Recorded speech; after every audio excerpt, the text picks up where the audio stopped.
Hello everyone, welcome to the today's lecture. In today's lecture we are going to discuss about blood clotting. Okay, so यहाँ पर आप ध्यान दीजिए, आप लोगों के लिए क्या पॉइंट्स हैं. हमारे हर लेक्चर के एंड में 5 MCQ होते हैं और उन 5 MCQ का आंसर आप कमेंट बॉक्स में लिखें.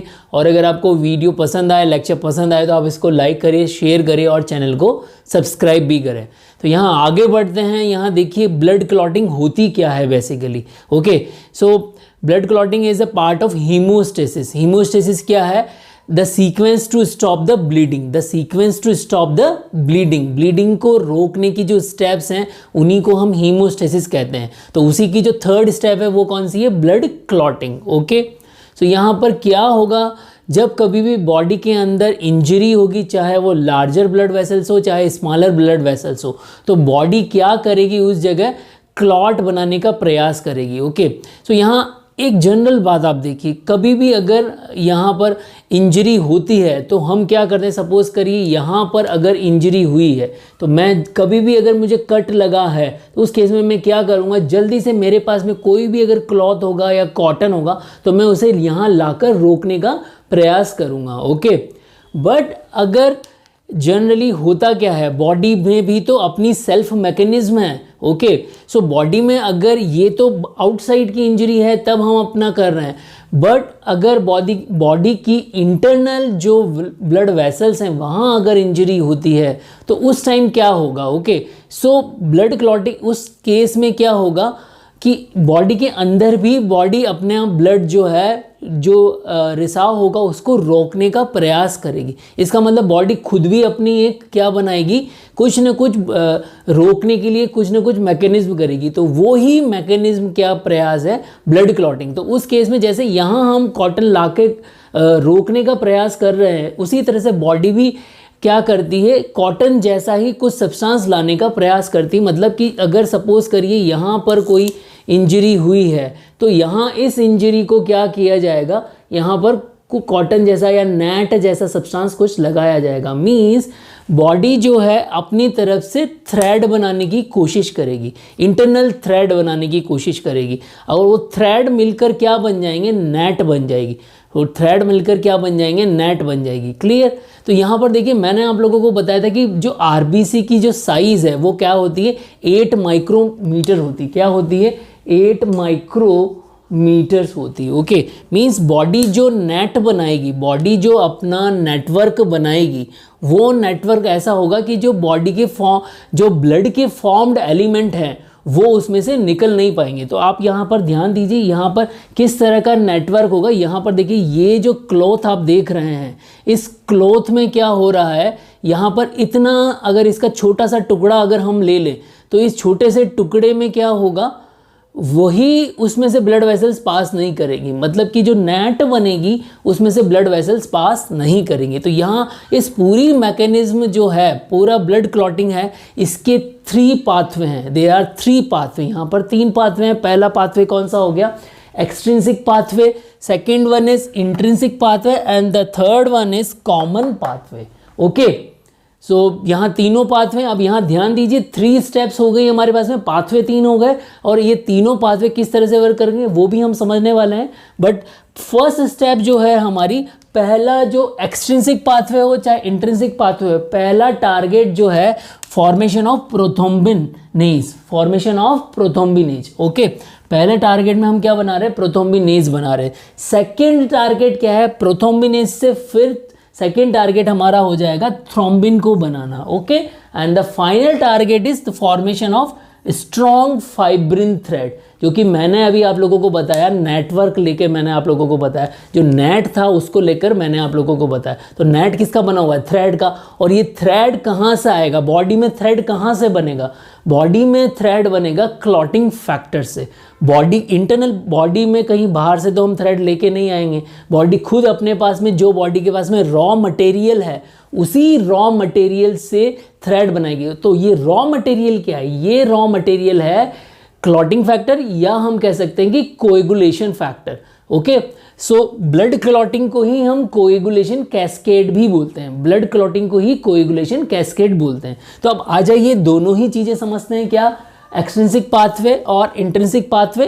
पहला फॉर्मेशन ऑफ प्रोथ्रोम्बिनेज समझते हैं। तो यहाँ देखिए इस पाथवे का नाम क्या है, एक्सट्रिंसिक पाथवे। ओके, तो अब एक्सट्रिंसिक पाथवे नाम क्यों रखा गया है इसका, क्योंकि यहाँ पर जो क्लॉटिंग फॉर्मेशन के लिए जो एक्टिवेशन हो रहा है वो एक्टिवेशन जनरली हो किसकी वजह से रहा है, टिश्यू ट्रॉमा की वजह से हो रहा है। वो किसकी वजह से हो रहा है, टिश्यू ट्रॉमा की वजह से हो रहा है। ओके, सो ये जो टिश्यू ट्रॉमा है ये आ कहाँ से रहा है, सो ब्लड की आउटसाइड जो है, outside from the blood vessels, outside from blood vessels.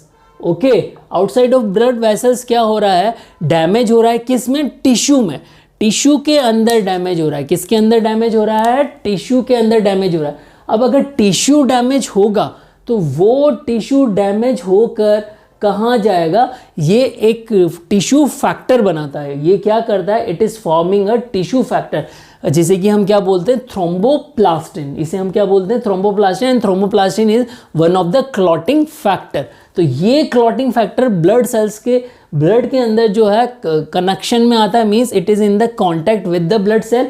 जब ये टिश्यू फैक्टर जब एक्टिवेट होता है तो उस केस में क्या होगा, after activation of the tissue factor, okay, it activates, and in the presence of calcium this tissue factor or we can say thromboplastin activate factor 10। Okay, यहाँ पर फैक्टर 10 को ये टिश्यू फैक्टर जो है और जिसे थ्रोम्बोप्लास्टिन कहते हैं वो एक्टिवेट कर देगा, किसकी प्रेजेंस में, कैल्शियम की प्रेजेंस में। तो यहाँ पर हमारा फैक्टर नंबर 10 जो है वो एक्टिवेट हो गया।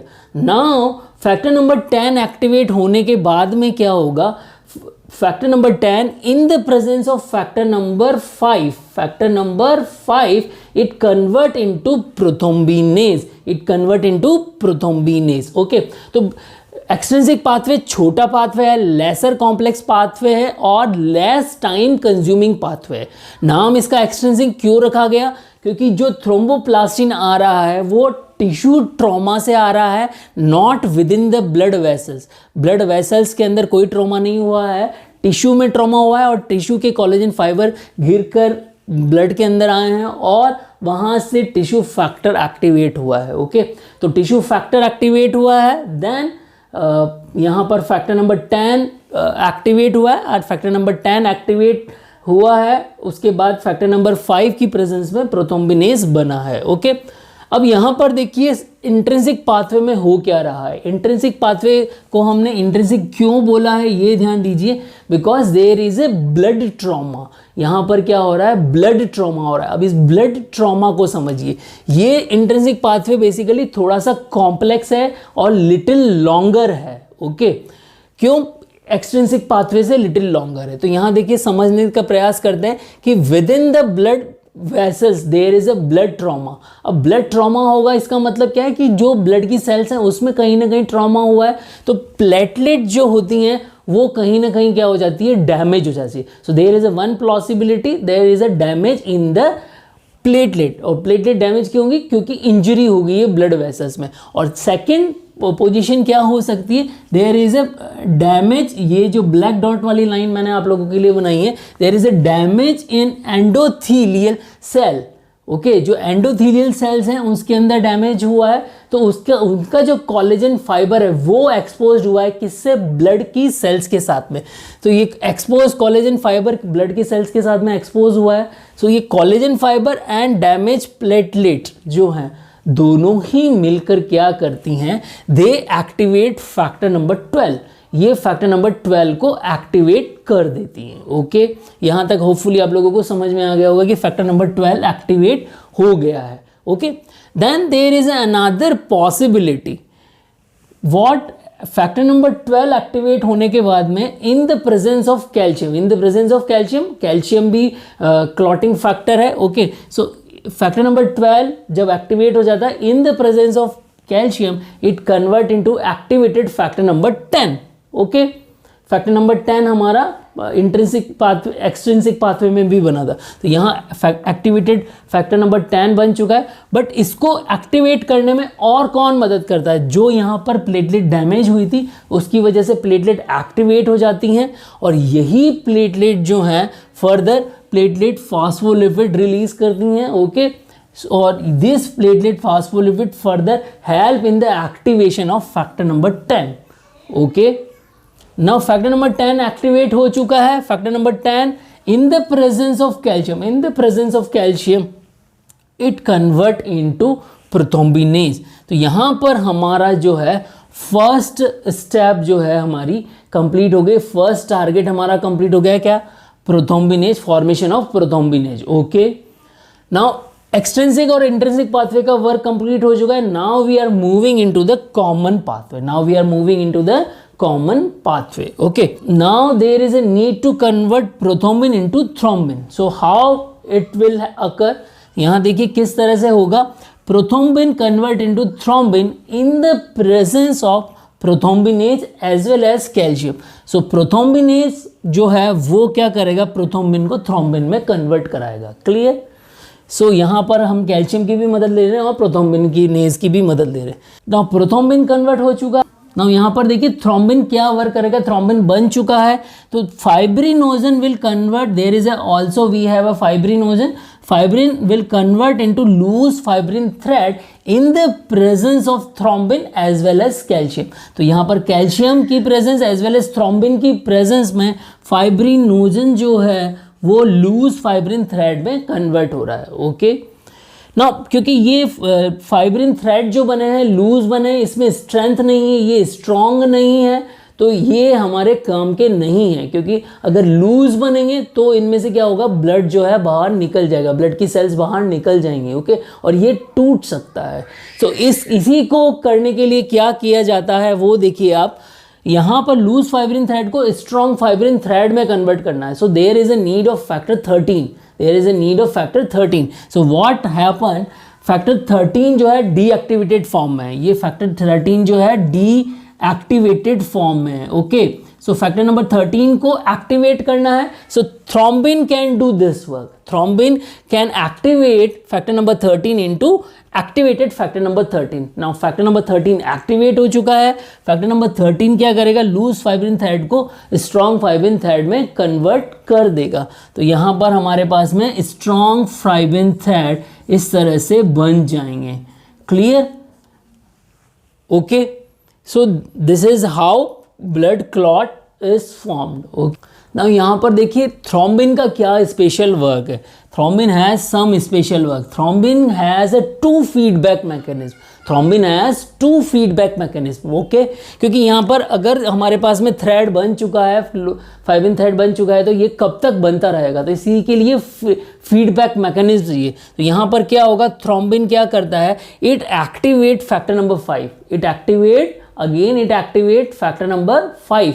Okay, and factor number 5 again accelerate the formation of prothrombinase. and if there is a formation of prothrombinase की अगर फॉर्मेशन होगी तो दोबारा से वापस क्या बनेगा, थ्रोम्बिन बनेगा. तो ये इस चीज को एक्सेलरेट करता रहता है. ओके, देन दूसरा वर्क क्या है, again thrombin also activate platelet phospholipid. Platelet phospholipid को एक्टिवेट करता है और प्लेटलेट फॉस्फोलिपिड को एक्टिवेट करेगा तो ये फैक्टर नंबर 10 को एक्टिवेट करेंगे. ओके, और फैक्टर नंबर 10 एक्टिवेट होगा तो प्रोथ्रोम्बिनेज बनेगा. ओके, तो ये 2 मैकेनिज्म जो है थ्रोम्बिन की फीडबैक मैकेनिज्म होती है. Clear everyone? सो होपफुली यहाँ पर जो भी मैंने आप लोगों को ब्लड क्लॉटिंग समझाई है आप लोगों को समझ में आ गई होगी. ब्लड क्लॉटिंग का जो कैस्केट है, कोएगुलेशन का कैस्केट है, वो आपको समझ में आ गया होगा. यहाँ पर मैंने एमसीक्यू आपसे डिस्कस किए, उन एमसीक्यू का आंसर आप कमेंट बॉक्स में लिखें और वीडियो को लाइक करें, शेयर करें और चैनल को सब्सक्राइब करें. जय भारत, जय